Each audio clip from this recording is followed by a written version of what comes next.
आरक्षण बचाओ, आरक्षण की सीमा 50% से बढ़ाई जानी चाहिए, ईवीएम को हटाना है। और हमने किसानों की भी समस्या को लिया है। ये बहुजन मेला है, बहुजन रैली है। पहले हम दलित और आदिवासी की करते थे, लेकिन हमारे 2-4 महीने से ज़्यादा पुराना नहीं हुआ, हमने इस संगठन का विस्तार किया है। अब दलित, ओबीसी, माइनॉरिटी, आदिवासी और माइनॉरिटी के साथी भी बहुत अच्छी संख्या में आ रहे हैं। आज हमारे 3 विधायक हैं, यहाँ पर 2 विधायक हैं, मामन खान जी हैं, आफ्ताब जी हैं, ये हरियाणा के विधायक हैं, कमाल फारूकी जी हैं, आप मुस्लिम पर्सनल बोर्ड के हैं, माननीय भंते सुमित रतन जी हैं। ये परिचय के मोहताज नहीं हैं। और ओबीसी के देश के सबसे बड़े नेता हमारे बीच हनुमंत राव जी भी हैं। और या भीतरघात दलितों पिछड़ों का हो रहा है। दलितों पिछड़ों का ऊपर से कहते रहते हैं कि नौकरी खत्म नहीं हो रही है, लेकिन निजीकरण करते जा रहे हैं, शिक्षा को महंगी करते चले जा रहे हैं। तो अंदर से मार रहे हैं ओबीसी को, आदिवासी को, दलित को, और मुस्लिम को बाहर से मार रहे हैं। उन्होंने अपनी रणनीति बदली है। पहले क्या आपका सौदा नहीं मिला, अब इन्होंने अपनी रणनीति बदल दी है। जो मनवादी लोग हैं, मैं किसी पार्टी का नाम नहीं लूंगा, ये गैर राजनीतिक मंच है और गैर राजनीतिक मंच की मारक क्षमता ज़्यादा होती है, सिविल सोसाइटी की ज़्यादा होती है। आज इसको कोई राजनीतिक मंच न बनाए, और राजनीतिक लोग आए भी नहीं, कुछ लोग आए। पब्लिक जो है ज़्यादातर एनजीओ के हैं, कर्मचारी है, अधिकारी है, और ये बहुजन समाज के लोग हैं। अब क्या है, हमें भी इनके जवाब में दलित, ओबीसी, माइनॉरिटी, आदिवासी मंच खड़ा करना पड़ेगा, ताकि जो ये 80 और 20 का करते हैं, हम 85 और 15 का कर दें। तो ये 85 और 15 करने का ये शुरुआत है, ये आज की शुरुआत है।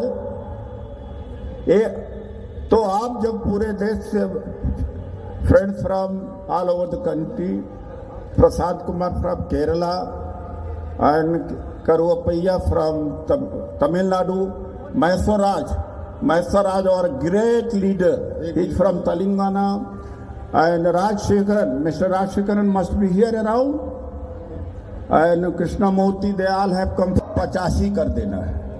85 आप हैं, 15 वो लोग हैं। 85 में मामन जी हैं, कमाल फारूकी जी हैं, भंते सुमित रतन जी हैं, और 15 में वो हैं, और आज 15 वाले वो कर रहे हैं। अरे भाई, 2018 से लेटरल एंट्री में आईएएस की भर्ती हो रही थी, न ओबीसी था, न एससी एसटी था। ये बताइए, कोई मुसलमानों ने किया? ओबीसी का भी तो नहीं था। मंडल का विरोध किसने किया था? कहीं मुसलमानों ने मंडल कमीशन का विरोध किया था?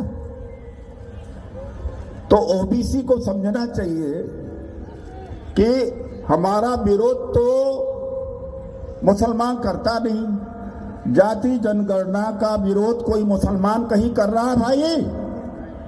कहीं कर रहा है?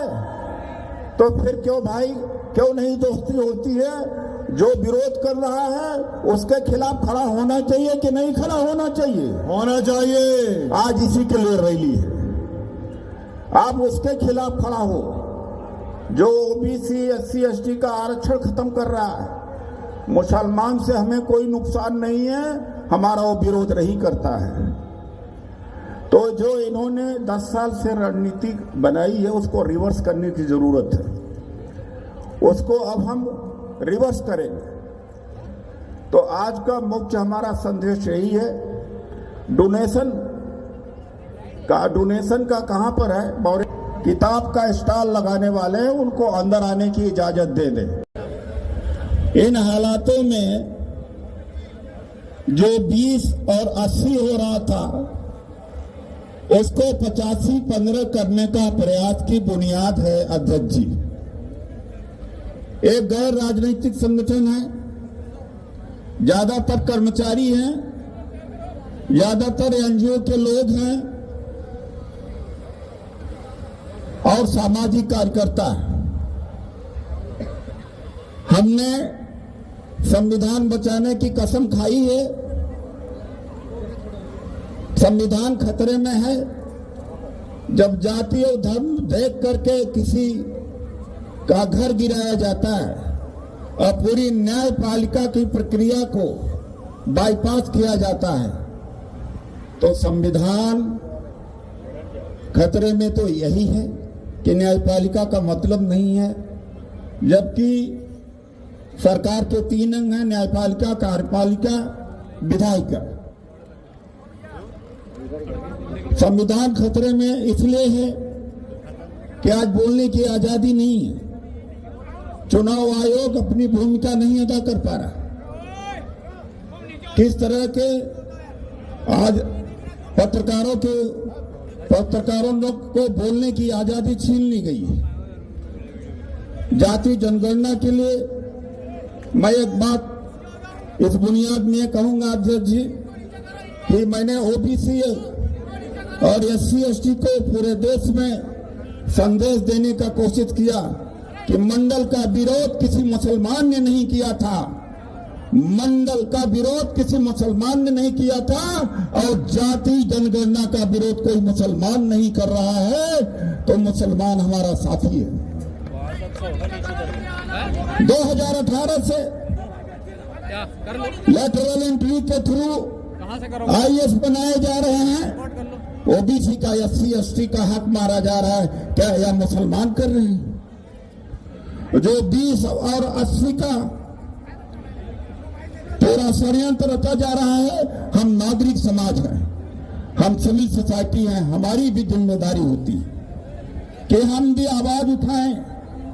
राजनीतिक दलों की जिम्मेदारी तो होती है, हमारी भी जिम्मेदारी होती है।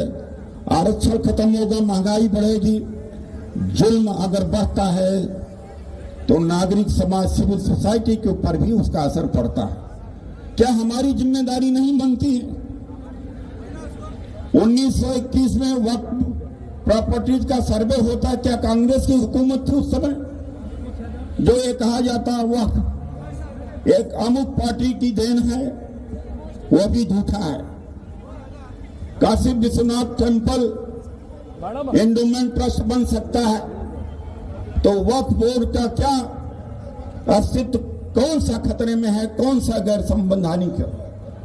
माननीय अध्यक्ष जी, बैकग्राउंड में है, संविधान चिल्ला रहा है, constitution is a living body, मुझे बचाओ। ईवीएम कह रही है कि मुझे हटाओ। ये हमारे मुद्दे हैं। और आरक्षण की सीमा 50% से ज्यादा बढ़ाई जानी चाहिए। आज इस अवसर पर हमारे मित्र सफल जी भी हैं, काजी निजामुद्दीन जी भी हैं, मेरे दोस्त तारिक अनवर जी भी अभी आ गए हैं। क्योंकि मैं कह चुका था कि अध्यक्ष जी का संबोधन होगा, तो ऐसी स्थिति में मैं असमंजस में हूं। जब अध्यक्ष जी बोल दिए तो सभी बोल दिए।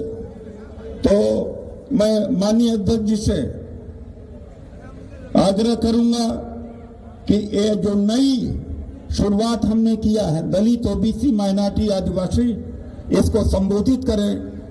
ये बहुजन समाज है।